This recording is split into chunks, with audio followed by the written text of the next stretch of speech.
I'm Um, sorry. Say that again. I'm sorry. Sorry, it's so late for me. But my name is Mary Eng. I'm the granddaughter of Ransom Eng. I sometimes Spell go. the last name. It's ENG. It's Norwegian. It means meadow. Oh, it's okay. Huh? Meadow. It means meadow, but it's Norwegian. So how are you? How are things going tonight in the ER?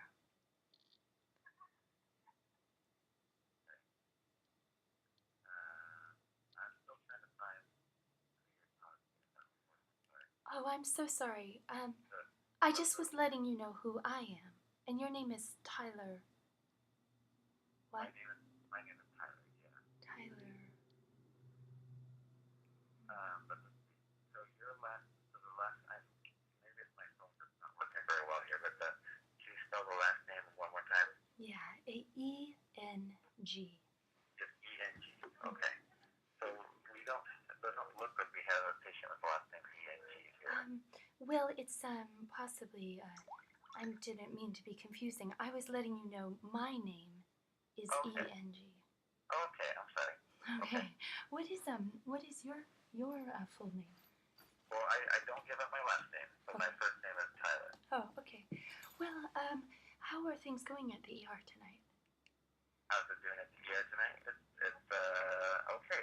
Okay. Yeah, my mom was an ER nurse for a long time. Okay. Yeah. So I understand that it can be quite busy. Um, are you, in terms of what has been going on, I witnessed a very violent assault against one of your patients this morning about 11:39. I don't know if you got any memos or charting on it, and I wanted to inquire as to whether or not my friend is alive, for one thing, and getting some appropriate traumatic brain injury care Okay. for the very violent assault. Now, I don't imply that the assault was necessarily malevolent. I think it was definitely negligent, but not necessarily malevolent. And in terms of the assailant, I attempted to get the name of the assailant, who is about a 55-year-old male, gray, mustached security officer who slammed a patient in the room door. Yeah, and that happened this morning. I was a witness and I was in the line of fire. I was essentially in a very compromised position, security wise, put in the position by the pressure of your staff to compensate for your lack of medical resources given the crisis with beds at Providence. And I have some caregiving experience with the blind and paraplegic. This client of yours has a left eye blindness, and when his left eye emerged from the door, he was crushed symmetrically and laterally from head to torso. He has spinal cord injury associated with the knee surgeries, the corrective eye surgeries. I would like him to be seen by a appropriate surgeon regarding the ophthalmological issues. There's a very complicated background on the Portland police beating of Benjamin Pickering, and he was denied care, and the Department of Justice Federal Division is aware of the nature of Benjamin Pickering, and he may indeed actually be a federally protected witness in the 2014 court case against the Portland police. Some of the Portland police are not bad at all, and they really appreciate the work we've been doing to de-escalate the Portland police brutality against disabled people, generally speaking, as well as specifically with Benjamin Pickering's case. So, in terms of getting him to the best appropriate specialized care, I would appreciate if he could have TBI specialists evaluate his speech pathologies as well as deal with any potential. The head blow that I witnessed went from head to torso. There was a rippling of his skeleton as he was crushed between the door and the door jamb today, approximately 11:39 this morning. And I don't believe the orders have been performed for any x-rays. The Portland police denied Benjamin MRIs after they assaulted him in May. He's been suffering extreme pain ever since. Protecting his safety is paramount. If he is a witness in the Jonas Geisler Department of Justice Portland Police memorandum that the DOJ is attempting to enforce on the Portland Police. They're quite resistant, but it's not necessarily that Benjamin will be a witness, but there is a chance, and it has been spoken of. Pennsylvania Avenue, Jonas Geisler, you can call him yourself, talk to him, really nice guy, he just wants to get the brutality under control. So when we thought we were in a safe zone with the security guards, Ben's in the ER for a reason, obviously, but we didn't expect this kind of an assault. It was the most single horrific thing I've ever seen with my eyes, although I am a victim of violence myself. I've been raped, strangled, had my head smashed, been carjacked, all kinds of things. But for some reason, seeing another person inflicted with such an injury after his status as a traumatic brain injury patient 20 years ago it's so very traumatizing to me. I haven't quite eaten or slept since, and I don't know when I will. But I think I will sleep a lot easier when I know he's getting exceptional care and appropriate to his traumatic brain injury needs. I've had trouble tracking down all his records from Washington State.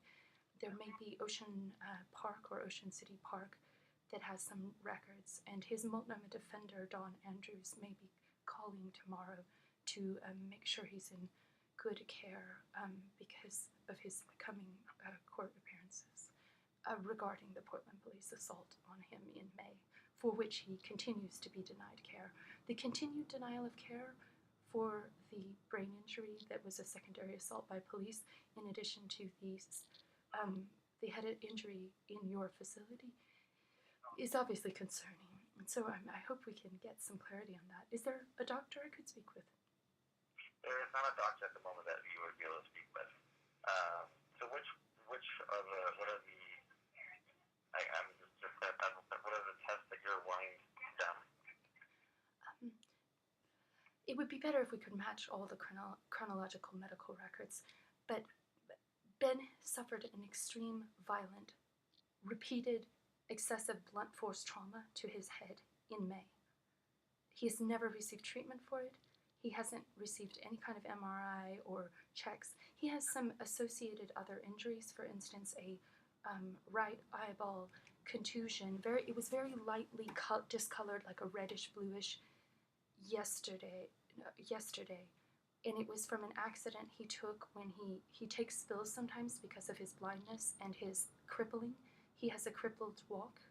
He's also, I hate to tell you this, a sexual assault survivor, and so any unwanted touching by any future security guards who touch or molest or grope him, especially from his blind side, is very disturbing to him. That is what precipitated he was telling the officer he doesn't like to be assaulted when the officer crushed him in the door today, the security officer. So I'm checking out on that.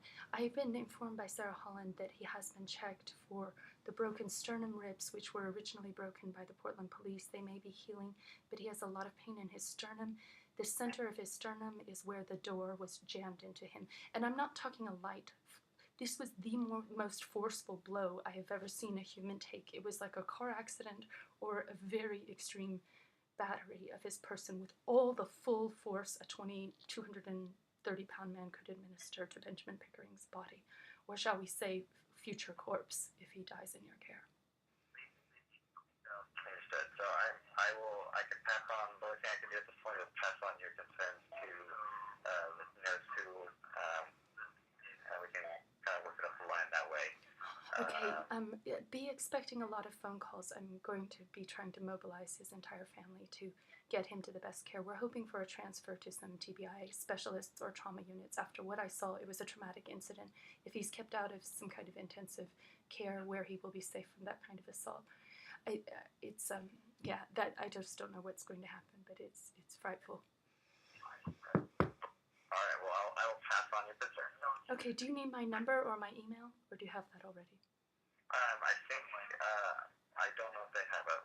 So your last name was Eng, correct? Yes. And the phone number is 503-577-0963. And my email is MARYEN. We'll just, the number is probably just fine. So 503-577, you said? 503-577-0963. 0963, okay. Thank you so much. All right, you're welcome. Amazing. Thank you.